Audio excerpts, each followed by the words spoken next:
सत्संग में जब आप चल के आते हैं तो साईं मस्ताना जी दाता रहबर ने, कुल मालिक ने, शास्त्राम जी दाता रहबर कुल मालिक ने एक ऐसा दर बना दिया है, यहां से सिर्फ आप अगले जहान का नहीं, इस जहान का भी काज सवार सकते हैं।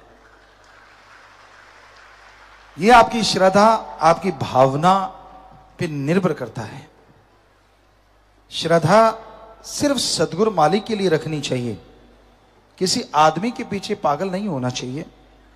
अपने सदगुरु मुर्शिद या अल्लाह वाहिगुरु राम, बस और तरफ ध्यान ना जाए। बाकी सबसे प्यार करो, बेगर्ज प्यार करो, बेगर्ज मोहब्बत करो। किसी से नफरत करना तो संत सिखाते नहीं, पर हद से ज्यादा गुजर जाना ये गलत होता है। इसलिए दीनता, नम्रता धारण करते हुए भावना से सुमरन करो, यकीनन जन्मों जन्मों के पाप कर्म कट जाते हैं। सेवा आप करो और वो खाली चली जाए, ऐसा हो नहीं सकता, ऐसा कभी नहीं हुआ। कोई भी सज्जन हमें बता सकता है कि हाँ पिताजी मैंने बहुत सेवा की, बचनों पे पक्का रहा और थोड़ा सिमरण करता रहा और मुझे कोई कमी है, हम चैलेंज करते हैं, ऐसा कभी हो नहीं सकता। छोटा मोटा काम नहीं होता इतना बड़ा चैलेंज करना, क्योंकि 5 करोड़ साध संगत है और उसमें क्या पता कोई खड़ा हो जाए जी नहीं जी। पर क्योंकि शाह सतनाम शाह मस्तान जी दाता पे 100 कहने को 100 ही होता है, और 1,00,000% कहो तो हमें 1,00,000% यकीन है कि ऐसा हो ही नहीं सकता। जो सेवा करे, सुमरन करे, वचनों पे पक्का हो, उसे अंदर बाहर कोई कमी आ जाए, हो ही नहीं सकता। बात ही खत्म।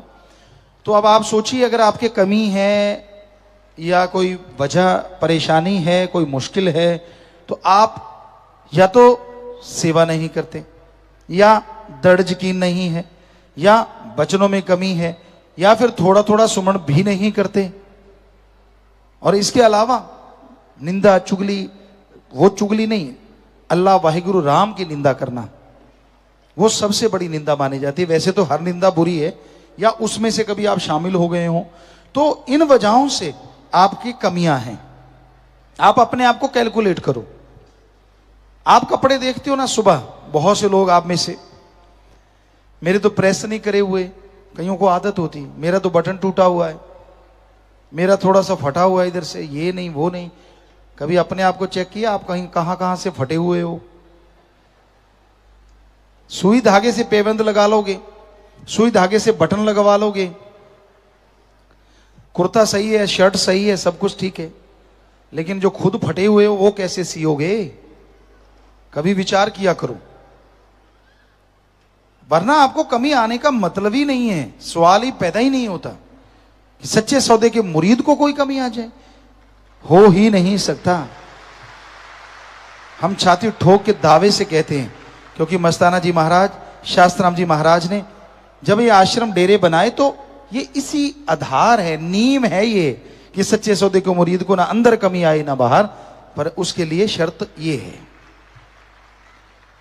तो आप उसमें शामिल हो चुके हो, आपने नाम ले लिया, गुरुमंत्र ले लिया, फिर भी आप में वो चीज कमी आ रही है, तो आप सोचो जो जो आपने कमियां हैं उनको दूर करते जाओ, सेवा करो, सुमरन करो और दृढ़ यकीन रखो, यकीनन वो कमियां भी एक दिन जरूर दूर हो जाएंगी, जरूर आप उनसे बच जाएंगे। गुरु पीर फकीर कभी किसी को बुरा कहते ही नहीं। आदमी का मन बुरा होता है, आदमी अपने बनाए प्रपंच में खुद ही फंस जाता है, और मन फिर ऐसी मोहर लगा देता है कि वो सतगुरु के दर्शन नहीं करने देता या सत्संग में आने नहीं देता। कई लोगों के साथ ऐसा भी हो जाता है, क्योंकि उनके मन ने ऐसा एक चक्रवात, पंजाबी जी कहते बरोड़ा, उसके चारों तरफ कस देता है कि वो सोचता है नहीं मुझे ही पता है रूहानियत का, पीर फकीर तो कुछ जानता ही नहीं। वो अपने तंग दायरे में अपने आप को कैद कर लेता है, जिसकी वजह से वो सत्संग से, अल्लाह वाहिगुरु सतगुरु मौला राम से दूर हो जाता है। तो किसी की सुना ना करो।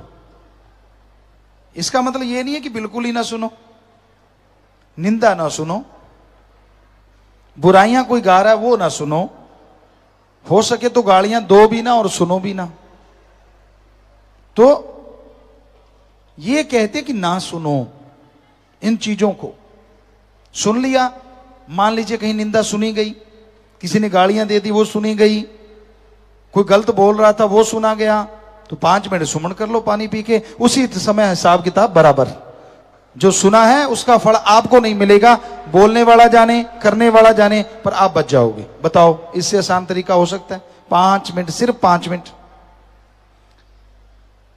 तो बड़ा ही आसान है इस घोर कलयुग में परमानंद की प्राप्ति करना। वचनों को मानना होगा, सुमन करना होगा, वचनों पे चलना होगा। मन मते करोगे भाई तो लेने के देने तो फिर पड़ेंगे ही,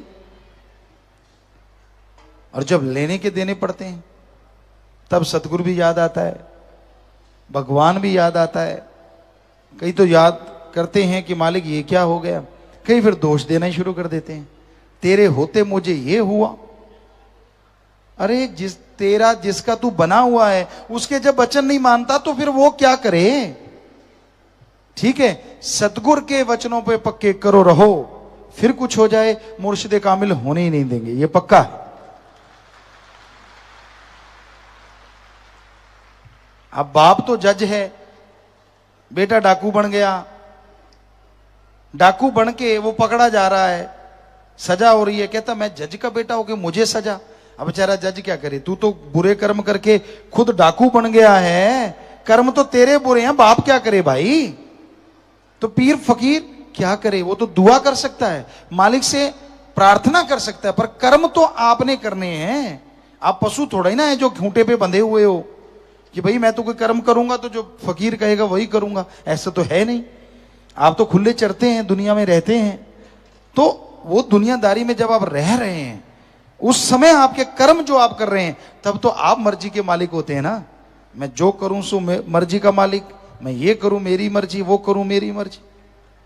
आप बात पे बात आ गई, आपको कई बार सुनाया भी करते हैं कि एक आदमी था, पुराने समय की बात थी, उसके पास घोड़ा था, और उस जमाने में लोग घोड़ों पे अपने दाने वगैरह लेके जाया करते थे। तो घोड़े के ऊपर ऐसी बना होता था जिसे बोरा कहें या कुछ भी कहें, सामान डालने के लिए, 2 साइड में, बीच में ऐसे घोड़ा, तो इधर भी ऐसे बकेट टाइप ऐसे कपड़े का बना होता था। तो उसमें वो एक तरफ दाने डाल रहा था और एक तरफ रेता डाले जा रहा था। एक उधर तसला दाने का, इधर तसला रेते का, इधर तसला दाने का, इधर तसला रेते का। कोई दूर से खड़ा देख रहा था, उसने कहा यार ये क्या कर रहा है?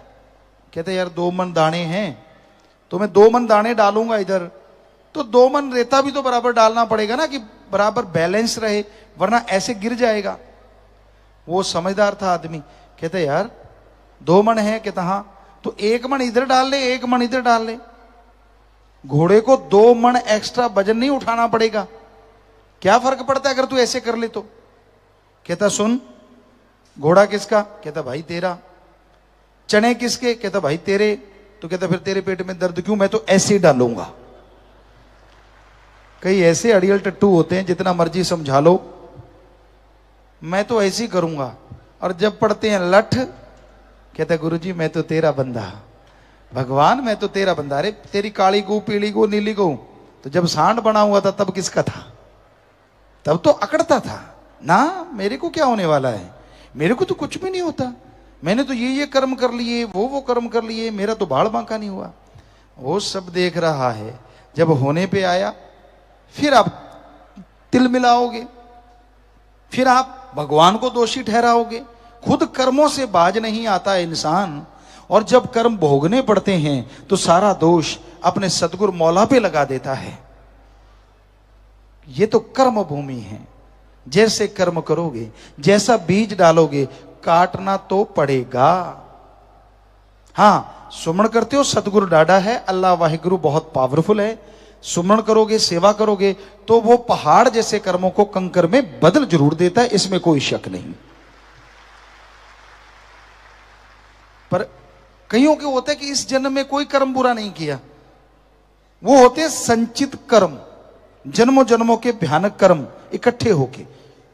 आपने इस जन्म में बुरा कर्म नहीं किया, लेकिन पिछले संचित कर्मों के लिए क्या आपने सुमरण किया, क्या आपने सेवा की? अगर नहीं की तो वो कर्म भोगने पड़ेंगे। और अगर सेवा सिमरण सत्संग सुनते हो, अमल करते हो, तो यकीनन वो भी पहाड़ से कंकर में बदलते जाएंगे और कंकर की चुभन भी आपको महसूस नहीं होगी। तो इसलिए ये कर्मों की खेती है, यहां कर्म भूमि है सबके लिए। कर्म करने हैं, कर्म करते जाओ, फल की चिंता ना करो। इसका मतलब ये नहीं है कि बुरे कर्म करते जाओ, फल की चिंता ना करो।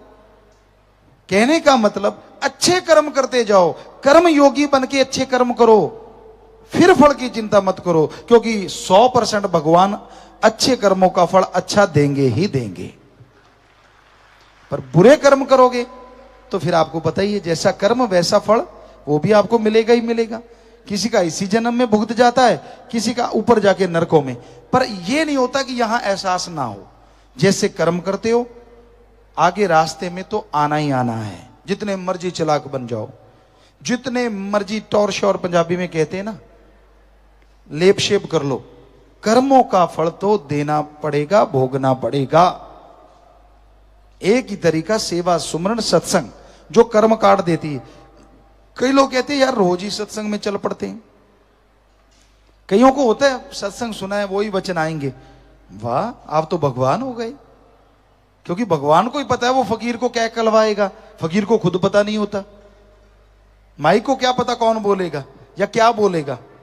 उसी तरह वो तो मालिक करवाने वाला है। तो जो भी आदमी सत्संग आता है, बना बनाया सिमरण लेके चला जाता है, उसके संचित कर्म कट जाते हैं, खुशियां मिलनी शुरू हो जाती हैं, यकीन बढ़ता है और मालिक के नजारे आने शुरू हो जाते हैं। तो इसलिए ओवर स्मार्ट मत बनिए, मत कीजिए बुरे कर्म, मत करो गलत कर्म, वो सब देख रहा है।